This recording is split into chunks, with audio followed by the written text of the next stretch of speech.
Nama saya Pak Jumari yang merawat adanya Tok Beduk.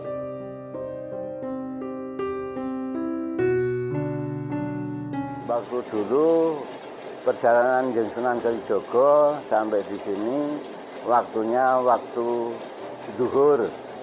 Itu kata orang sepuh dulu katanya itu beduk ya. Beduk itu waktunya sholat zuhur.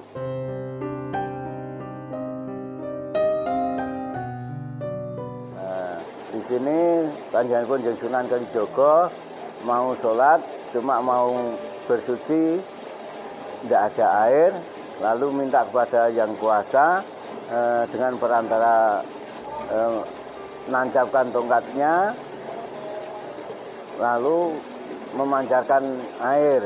Setelah memancarkan air, mau untuk wudhu, tekannya terlalu deras, terus dia ambil daun pisang untuk dibikin pincuk untuk menutup mata air itu supaya reda.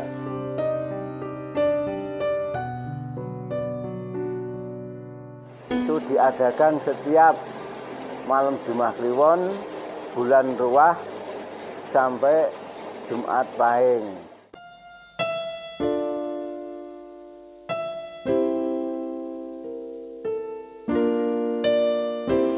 Pemirsa, ketemu lagi dengan saya Cici Masita dalam acara Napak Tilas, acara yang mengulas tentang legenda dan misteri. Pemirsa, saya sekarang sudah berada di mata air Tuk Si Beduk yang merupakan peninggalan dari Sunan Kalijaga. Seperti apa penampakan dari mata air ini? Jangan kemana-mana, tetap di Napak Tilas.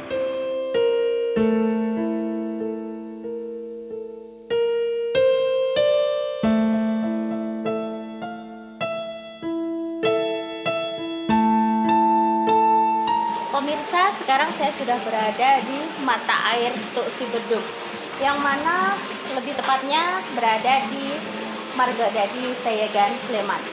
Nah, pemirsa, menurut cerita yang beredar, Tuk Si Beduk ini merupakan peninggalan dari Kanjeng Sunan Kalijaga, yang mana Kanjeng Sunan Kalijaga menancapkan tongkatnya, kemudian dari bekas tongkatnya itu mengeluarkan air yang mengalir sampai saat ini.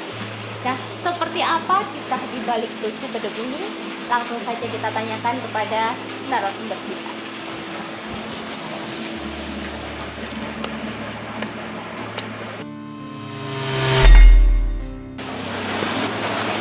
Selamat malam, Ibu. Selamat malam, Mbak Cici. Baik, Ibu, sekarang kita sudah berada di lokasi mata air Tuk Si Beduk. Pemirsa di rumah ingin mengetahui kisah di balik mata air Tuk Si Beduk ini, mungkin bisa Kijuru ceritakan menurut sisi spiritual yang Kijuru ketahui. Mbak Cici, Tuk Si Beduk ini mengajarkan kepada kita semua untuk menuju tatanan dunia yang baru dengan memayu hayuning bawono. Artinya, dari sinilah ketentraman awalnya diwujudkan oleh masyarakat yang mengikuti apa yang disampaikan dan diajarkan oleh Kanjeng Sunan Kalijaga. Meskipun Sunan Kalijaga berdakwah, tetapi juga memberikan kebaikan-kebaikan kepada warga sekitar dengan mewariskan Tuk Si Beduk yang pada akhirnya mampu mengairi persawahan yang ada di tempat ini sampai sekarang dengan mata air yang tidak pernah surut meskipun kemarau panjang. Baik, Ibu. Mengenai pembagian ini kan dibagi menjadi dua ya, Kijuru. Untuk mata airnya jadi ada dua, itu kenapa dipisahkan begitu, Kijuru? Ada tempat yang dikhususkan airnya untuk keperluan yang lebih khusus. Misalnya untuk mengambil air untuk diminum, atau kedatangan orang untuk meminta karomah dari Tuk Si Beduk. Sedangkan sisi satunya itu tempat untuk melakukan wudhu sebelum masuk ke dalam musola. Tetapi tempat itu juga masih dipakai orang untuk istilahnya topo pungkum. Pungkum sendiri sesuai dengan apa yang diajarkan oleh Jeng Sunan Kalijogo. Dari kata kun kum. Kun artinya kun fayakun. Jadi terjadilah apa yang harus terjadi. Sehingga tempat-tempat yang dilalui oleh Kanjeng Sunan Kalijogo termasuk Tuk Si Beduk ini, ketika tongkat ditancapkan, mata airnya keluar sampai sekarang, sehingga berguna bagi semua masyarakat, apapun golongannya, apapun perbedaannya, di tempat ini lebur menjadi satu saudara. Pemirsa, sekarang langsung saja kita menuju ke lokasi. Begitu Ki Juru, mungkin bisa diberitahukan kepada pemirsa seperti apa lokasinya.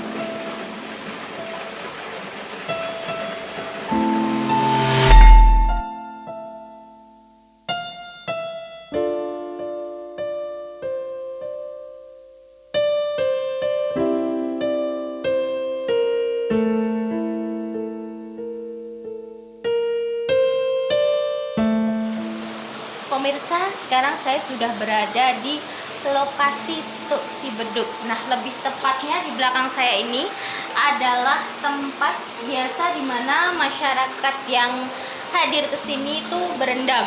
Nah, untuk di belakang tembok itu adalah tuk yang tidak boleh digunakan untuk berendam. Pemirsa, mengenai pesan-pesan yang ada dalam Tuk Si Beduk ini, langsung saja kita tanyakan kepada narasumber kita. Baik Ki Juru, mungkin bisa disampaikan kepada pemirsa di rumah Ki Juru. Menurut cerita yang beredar, menurut cerita yang saya dengar, katanya di lokasi sekitar Tuk Si Beduk ini ada sosok penunggunya, begitu Ki Juru. Apakah cerita itu benar? Kemudian seperti apa sih sosok yang menunggu di sekitar Tuk Si Beduk ini?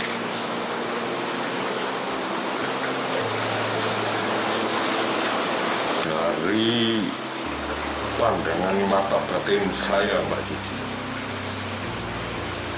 di tempat ini kalau kita melakukan dengan baik, biasanya ada dua sosok yang kedua-duanya atau salah satu menemui, yaitu sosok perempuan sepuh atau tua atau lelaki yang memakai pakaian adat Jawa, itu yang akan datang menemui orang yang melakukan ritual di tempat ini. Meskipun semua itu karena kehendak dari Gusti.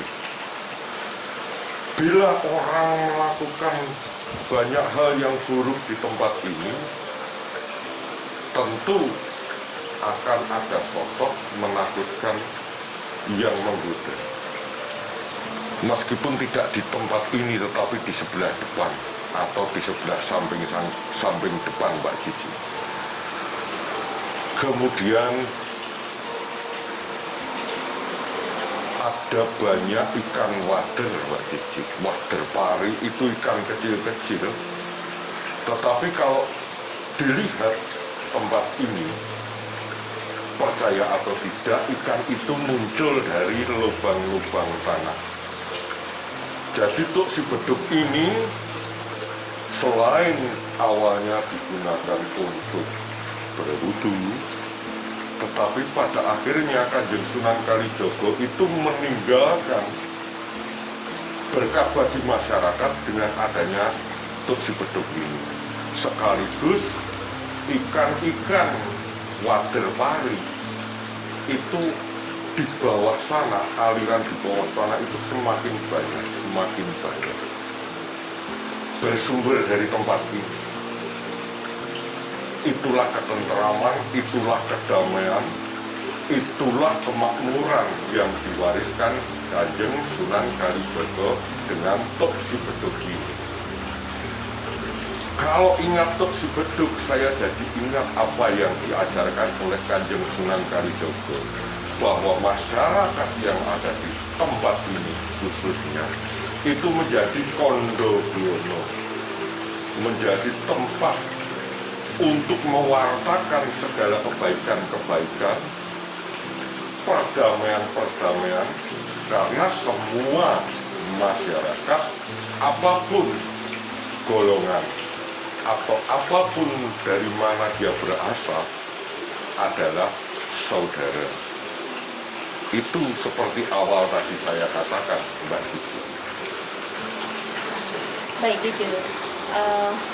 Mengenai pesan-pesan tersendiri jujur, pesan-pesan yang ingin disampaikan lewat Tuk Si Bedug ini apa jujur?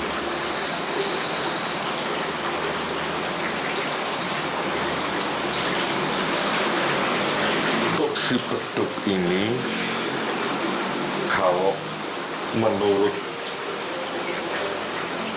pandangan saya, dalam istilah Jawa disebut banyu tolo. Banyu tolo itu tempat untuk sesuci, tempat untuk meningkatkan kemampuan kita agar ketenangan batin dan sukma orang itu bisa naik ke langit Sabto Pratolo, langit tingkat 7.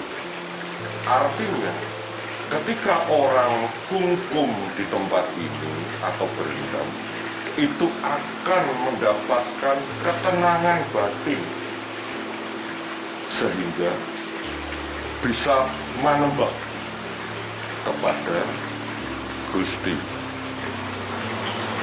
Begitu, Mbak Cici.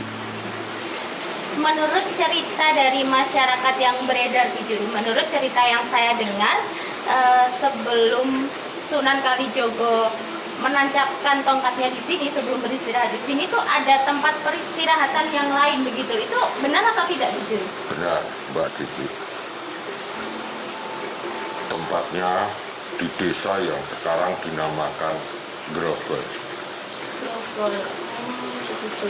Baik, kalau begitu apakah mungkin pemirsa di rumah bisa diajak ke sana untuk mengetahui lokasi dari Grogol itu? Iya, monggo Mbak Cici. Baik, terima kasih jujur. Sama-sama.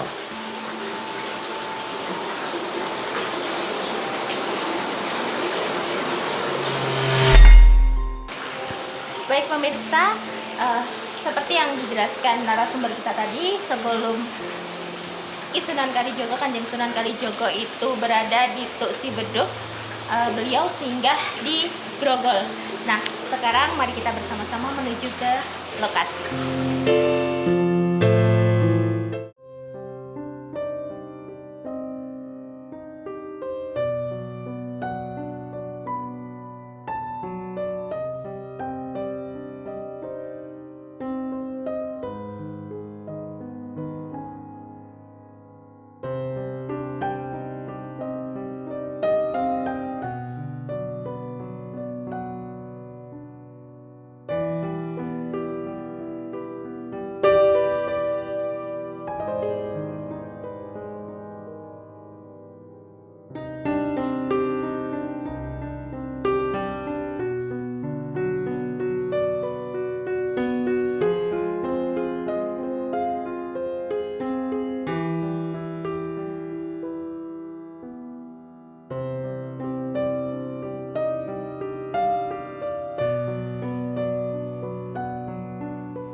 nama saya Sudianto sebagai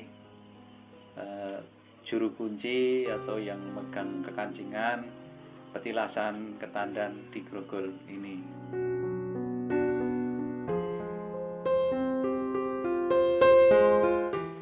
Kanjeng Sunan Kalijaga itu ya kalau istilahnya sekarang nggak tahu ya apa gatal apa gimana, terus istilahnya jungkatan atau sisiran kalau Jawa itu ada rekmo atau rambut sama kutu atau tumo yang jatuh. Nah, setelah itu sama Kanjeng Sunan Kalijaga dipetat di sini atau dikubur di sini.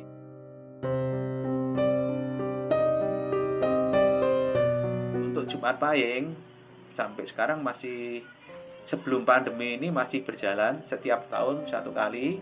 Itu istilahnya upacara adat midang yang dibarengkan dengan upacara Tuk Si Bedug.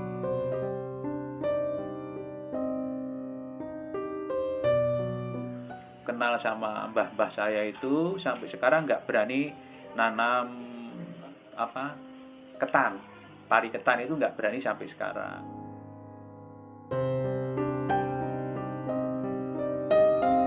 Mulai terus tinggi ini sekitar tahun 2000 ke sini. Mulai kayaknya kan ini belum lama ini juga nggak segini, sekarang udah sampai segini deh.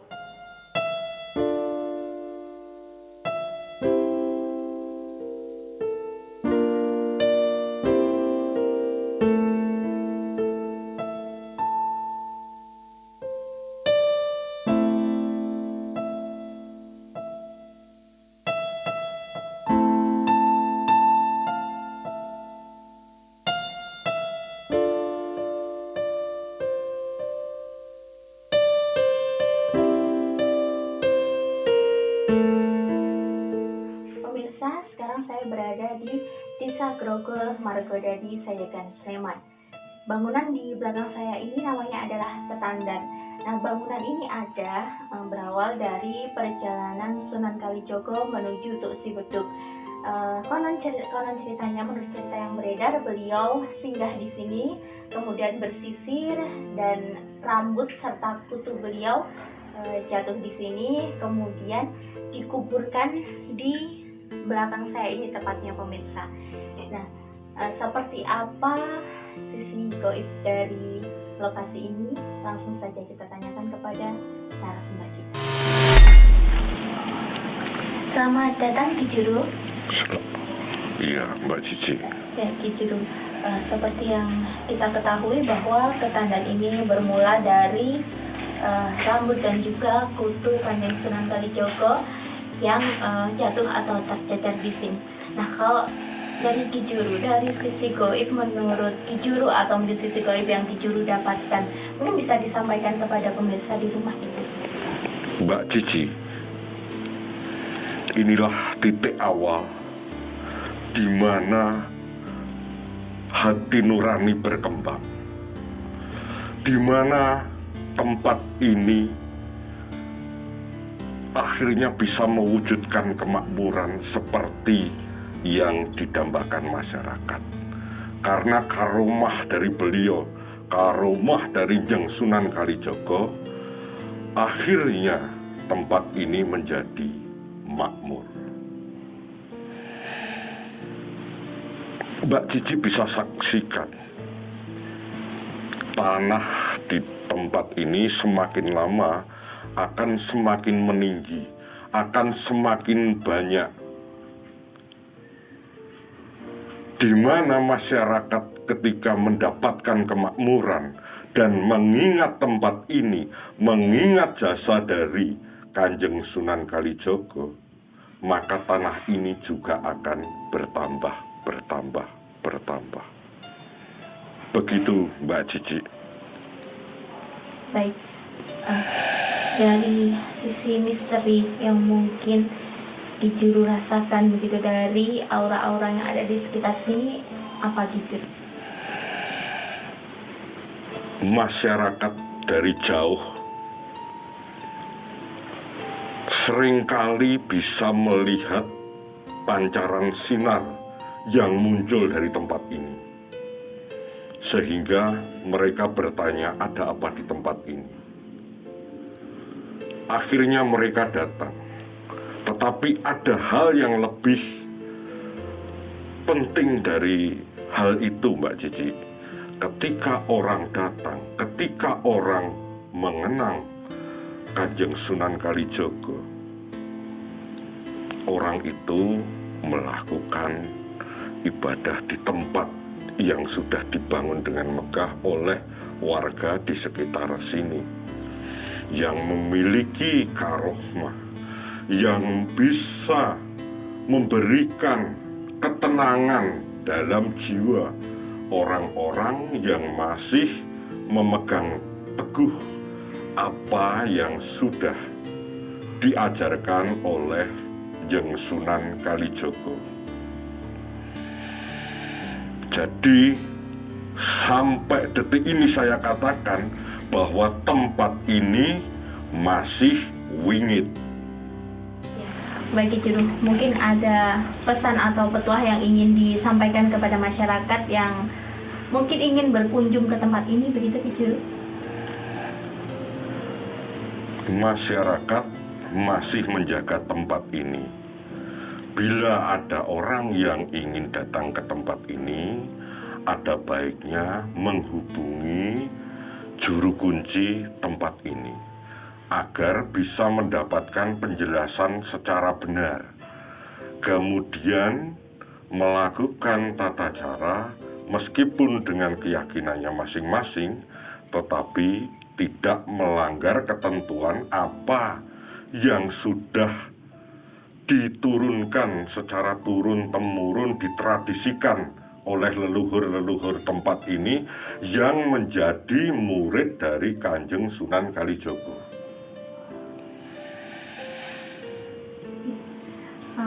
Baik Ki Juru, terima kasih atas penjelasannya. Baik pemirsa, seperti itulah sepenggal kisah dari Tuk Si Bedug atau perjalanan dari Sunan Kalijaga, yang mana ada berbagai macam tradisi yang tentunya masih dijalankan oleh masyarakat dan juga ada waler atau pantangan-pantangan tertentu. Baik pemirsa, seperti itulah sepenggal kisah dari terjadinya Tuk Si Bedug dan juga perjalanan Sunan Kalijaga. Nah, mengenai legenda dan misteri yang ada, percaya atau tidak, monggo.